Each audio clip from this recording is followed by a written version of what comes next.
Hi, everybody. This is Silvio Canto in Dallas, Texas, on Saturday, August the 23rd, and welcome to our commentary. By the way, August 23rd.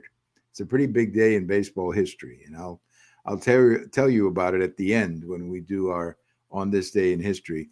But the big story, what seems to be consuming all the attention, is right now the situation with John Bolton, the raid in his house, or when whatever they call it, not really a raid, I guess, whatever they call it, when the FBI went in there, and I have no idea what they were looking for. And I think the stuff that you're hearing, much of it is just pure speculation. There's a lot of partisan speculation going on, so be careful, who's telling you things. But the reality is that nobody really knows what they were looking for or what this is all about. There's talk that it could be about a book or that it could be about something else. Here's what I'm going to do. I'm not going to listen to all the partisan speculation. I'm just going to wait and see when they tell us what this was all about. And when you take an action like this, you have to go to a judge. I mean, you can't just walk into somebody's house, with the FBI and picking up a computer or whatever. So there was a warrant from a judge in Washington, D.C., who signed this thing. And they had to, when they go to these judges, they have to have probable cause. They have to make a case on behalf of whatever they're doing. They have to say, this is what we're looking for. We believe it's in the house or in a office. This is why we need it. And this is our investigation. And then you make that presentation to the judge, and then the judge says, okay, I'll sign it. Or no, I won't sign it. I need more information. So obviously they have a judge who signed this thing. Let's see what happens. I think everybody needs to slow down a little bit and realize that there's a lot of partisan speculation out there as to what's going on. And partisan speculation is not going to get you anywhere, because that's not what this is about. So let's just wait. I don't know when we will know, probably sooner than later. I'm sure that the director of FBI and the Trump administration want to put out the reason as soon as possible, so that they can shut down some of the criticism that this is some kind of vengeance on the part of President Trump, or because he doesn't like John Bolton. Look, however President Trump feels about Mr. Bolton, it doesn't matter. I realize that they don't have good feelings toward each other, but that's not going to matter when you go see a judge to get a warrant. That's just simply not going to matter. So let's wait and see what happens with this. Here in Texas, Friday night, the Texas Senate approved the maps. So that means the maps are ready to go to the governor's desk for signatures. So he'll probably sign it Monday, and the maps will be official. And then there are probably going to be some challenges in the court. That's to be expected. Frankly, I thought the Democrats were going to do that 2 weeks ago. Instead of running out of town, I thought they would let the maps pass, make your best case here at the Capitol at Austin, Texas, and then challenge the maps in the courts. But now, they've let a few weeks go by, which means they have less time before these maps become effective because of the primaries coming up. Remember, we have primaries in Texas coming up next March. The first Tuesday of March, 26, is going to be our primary day. And there are some very contested races, obviously, U.S. Senator, between John Cornyn and Senator John Cornyn, the incumbent, and the Attorney General Tex Paxton. It's a very contested race. So lots of other people obviously need to look at these new districts and announce what they're going to run for and prepare themselves and all that. So again, I think the Democrats made a strategic mistake in leaving, and now they're kind of running against the clock to go to the courts to see what they can get in the courts. My guess is that the maps will survive in the courts, and that these are going to be the new maps, and that's what I think is going to happen. But the maps will become official when the governor puts his signature on them, and that's coming up real fast. That could be today, or it could be Monday morning, probably Monday morning by the time they get these maps over to him. Another fascinating story out there, and I've got a post about this coming out tomorrow, is this whole thing about this Crackle Barrel company. Now, I don't usually go to Cracker Barrel. Let me put that up front. And it's simply because, it's not convenient for me, and we don't drive that much. But my parents were huge fans of Cracker Barrel. I remember my mother and my dad telling me about Crackle Barrel and their breakfast. My father used to love the breakfast at Crackle Barrel, and whenever they would drive from Texas to the East Coast to see my sister, they could tell you what state they ate. I mean, there was one in Tennessee that I remember they would often talk about it. So my parents loved the place. And I guess they decided to change the logo or eliminate any reference to whatever, I guess the Western reference or whatever that was, or Southern reference, whatever that was. And now it's just a blank logo that says Cracker Barrel. There's been an interesting reaction to it, because I think a lot of people are saying, but why are you doing this?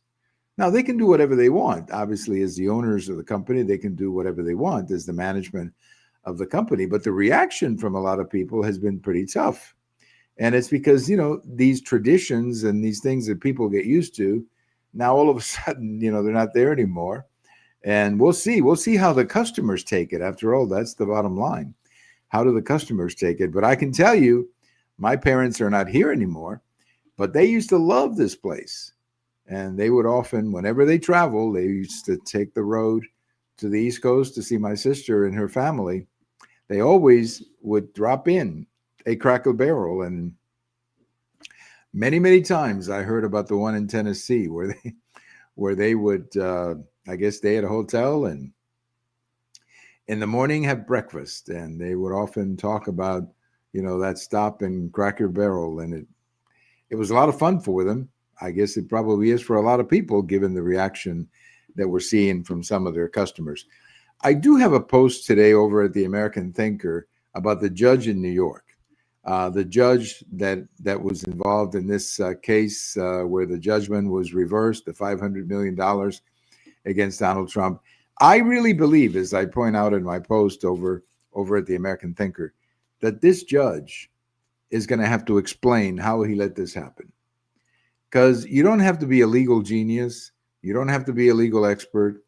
You don't even have to be a court reporter following these cases. You just had to be a person with common sense to know that early on in this case, it was demonstrated that there was no fraud. The bank, the insurance company were saying, no, he paid us back and everything was fine. And then all of a sudden, fraud came up. And it wasn't just fraud that they were charging him with. $500 million. That was the penalty. That's crazy.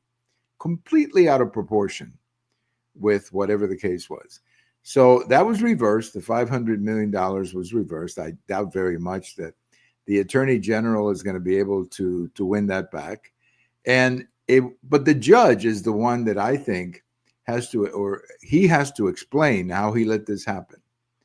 It's amazing to me that the judge at some point in the trial didn't say to the prosecution or the Attorney General, I guess, who was heading the prosecution, look, I don't see the fraud. I mean, where is it? Tell me, where is it? Because I don't see it.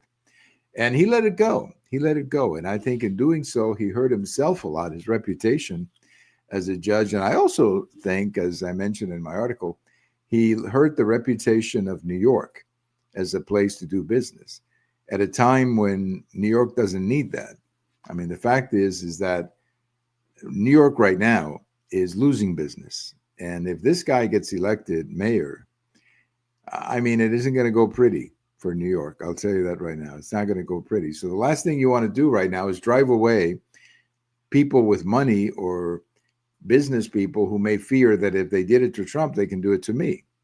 So I think this judge has to explain why he did what he did, because I thought he was very reckless in how he dealt with this. And by the way, speaking of that, there's an excellent post, and I link to it in my post, excellent post by Professor Jonathan Turley, who's really good at this, analyzing these things. And he goes through it all. And he came to the same or I came to the same conclusion. I should give him credit. He knows more about it than I do, but I came to the same conclusion that he did, that this judge has a problem. And he's going to have to explain why he allowed this case to get the way it did. I mean, it's just absolutely horrible what was done to Donald Trump in that case. You know, the race in New York that I just mentioned, this guy Mandani running in New York, there's a guy just like him in Minneapolis who's running. And I don't know what that race is like. I haven't seen any polling data, but he looks really strong there that he may win. So in November, you could have actually what they call Democrat Socialist. I guess that's the new word now. The new word is Democrat Socialist. So you could have a Democrat Socialist, whatever that means, as the mayor of New York, and you could have a Democrat Socialist as the mayor of Minneapolis.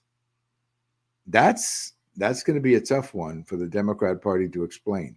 That's going to be really tough for the Democrat Party to explain. So we'll see how that